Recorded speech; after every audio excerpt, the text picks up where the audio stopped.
주 4.5일제 과연 실현될까? 한국 노동시간 문제와 정부의 실험. 한국인은 일 중독일까요? 아니면 어쩔 수 없는 구조 속에서 버티는 걸까요?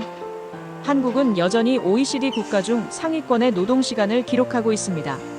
열심히 일하는 건 좋지만 그만큼 삶의 질도 따라오고 있을까요?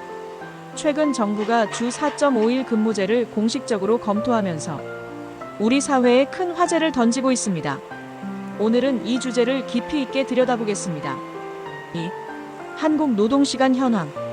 우선 현재 노동시간 상황부터 살펴보겠습니다. 2010년 한국 근로자의 연간 평균 노동시간은 2163시간이었습니다. 그로부터 13년이 지난 2023년에는 1872시간으로 줄어들었죠. 약 300시간이 줄어든 셈입니다. 하지만 이 수치 절대 낮은 게 아닙니다. 같은 해 OECD 평균은 1742시간. 한국은 여전히 OECD 평균보다 130시간 더 많이 일하고 있고 지칠국가 평균과 비교하면 무려 273시간 차이가 납니다. 특히 프랑스, 독일, 네덜란드 같은 국가는 1년에 일 4,000일 500시간대에 머물고 있으니 한국의 노동시간은 아직도 세계 최상위권인 셈입니다. 3.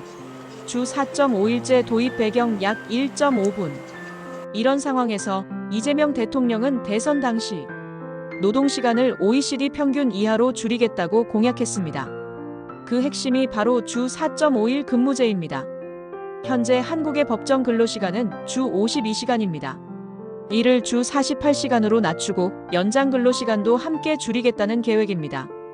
단순한 시간 단축이 아니라 공짜 노동 없는 제대로 된 일터를 만들기 위한 실근로시간 단축 로드맵도 함께 추진 중입니다.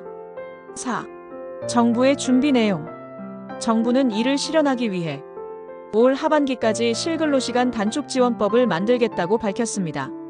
이 법안에는 주 4.5일제 도입을 위한 기업 지원책, 근로자의 임금 보전 방안, 공짜 노동 근절 대책 등이 포함될 예정입니다. 또한 노동부는 국정기획위원회에 노동권 보장, 플랫폼 노동자 보호, 노동안전 보건체계 구축 등의 종합과제를 보고했습니다. 5.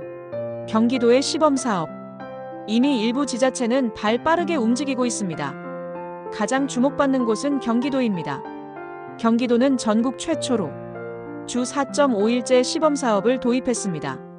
김동연 경기도지사는 경기도가 선도한 모델이 이제 국가 아젠다로 확산되고 있다고 강조했습니다. 현재 68개 기업이 참여 중이며 기업 여건에 따라 3가지 방식 중 하나를 선택합니다. 첫째, 요일을 자율로 정하는 주 4.5일제. 둘째, 주 35시간 근무제. 셋째, 격주로 주 4일제를 시행하는 방식입니다. 참여 기업에는 노동자 1인당 최대 월 26만 원의 임금 보전금, 기업당 최대 2천만 원의 컨설팅 및 시스템 구축비가 지원됩니다. 6. 주 4.5일제의 기대 효과. 주 4.5일제가 제대로 도입되면 어떤 효과를 기대할 수 있을까요? 무엇보다 근로자의 삶의 질이 크게 개선될 수 있습니다. 일과 삶의 균형, 이른바 워라밸이 가능해지고 장기적으로는 생산성 향상도 기대됩니다. 또한 출산율, 지역 소비 활성화, 정신건강 개선 등 간접적 사회 효과도 크다는 분석이 있습니다. 7. 우려와 쟁점. 하지만 반대 의견도 적지 않습니다. 기업 입장에서는 인건비 부담이 늘어나고 중소기업은 특히 인력 수급에 어려움을 겪을 수 있습니다. 또한 근무일은 줄었지만 일은 그대로라는 현실에서 공짜 노동이 오히려 늘어날 수 있다는 우려도 나옵니다. 그래서 주 4.5일제를 도입하더라도 강제적이기보다는 자율적 도입과 단계적 확대, 산업별 특성을 고려한 접근이 필요하다는 의견이 많습니다. 지금은 단순히 노동시간을 줄이느냐의 문제가 아니라 어떻게 줄이면서도 삶의 질과 경제 효율성을 함께 지켜낼 수 있느냐가 관건입니다. 주 4.5일제는 아직 실험 단계입니다. 하지만 이 실험이 성공한다면 한국 사회의 일하는 문화를 근본적으로 바꿔놓을 수 있습니다. 앞으로 정부의 입법 추진 상황과 지자체들의 시범사업 결과를 계속 지켜봐야 할 이유입니다.